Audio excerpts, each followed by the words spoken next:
Today on the channel, we're going to take a look at this awesome Epiphone Alex Lifeson Les Paul.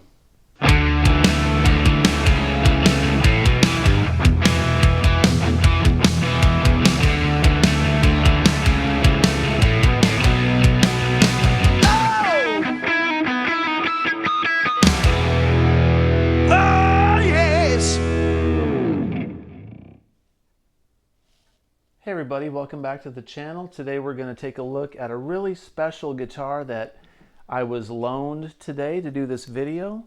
This thing's really cool, man, and I cannot wait to plug it in and test it out. So what we've got today is obviously an Epiphone, and this is a Les Paul. This is the Alex Lifeson limited edition Epiphone Les Paul, and this thing looks tremendous. These list for $1299.99 retail. Obviously this model is in red. You can see it's got a quilted, like a flamey quilted top to it. It is a custom. It's got the block inlays. Without looking at the spec sheet, I would say that is definitely ebony. On the fretboard, does not look like rosewood. That is definitely a piece of ebony. The block inlays look tremendous. It's got gold hardware in true form to Les Paul Customs. The iconic Les Paul Custom diamond inlay on the headstock. Looks great. Got the Alex Lifeson truss rod cover. For those of you who may not know, if you've been living under a rock for the last several decades, Alex Lifeson is the lead guitar player for the band Rush. Gibson put out a Alex Lifeson Axcess model several years ago. I do believe this is a reissued model, similar to the first one that came out. Gibson did release an Alex Lifeson model that was several $1,000s. The Epiphones, I think when they first came out, were around $700.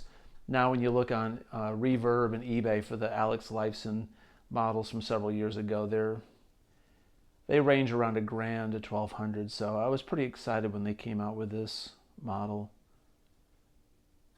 This is really my perfect guitar. I love Les Pauls and I love Floyd Rose tremolo systems. One thing that's interesting about this particular model is it's got push-pull pots on the top row here.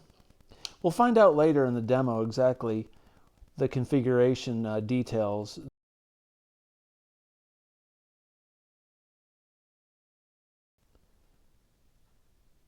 This looks like a typical Floyd Rose 1000 in gold hardware, gold covers on the humbuckers. Let's flip this guitar over and take a look at the back side. Okay, here's a look at the inside of the cavities on the guitar. This is pretty interesting. Check out the top two pots are the push-pull. This one was not a push-pull pot, it's just, I'm assuming it's a volume.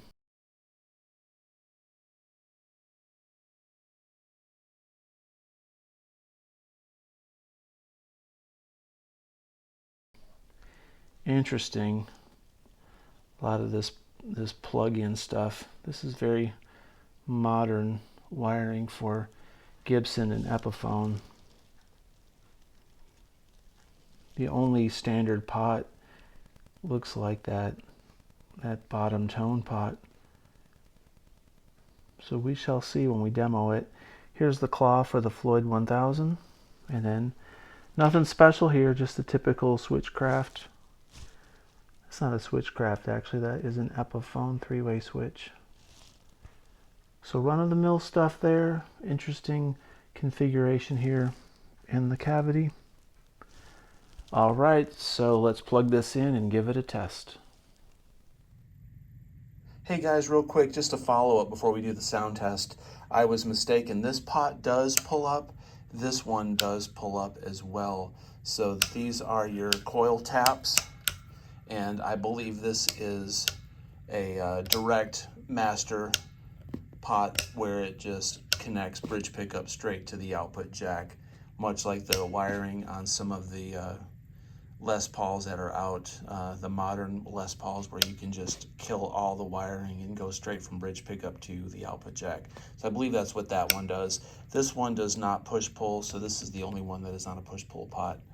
But these are coil taps, and then a main direct out for maximum volume. When you listen to the sound demo, it will be evident when you hear the coil taps on these, and that's what I determined this is. So enjoy the sound demo. Here we go.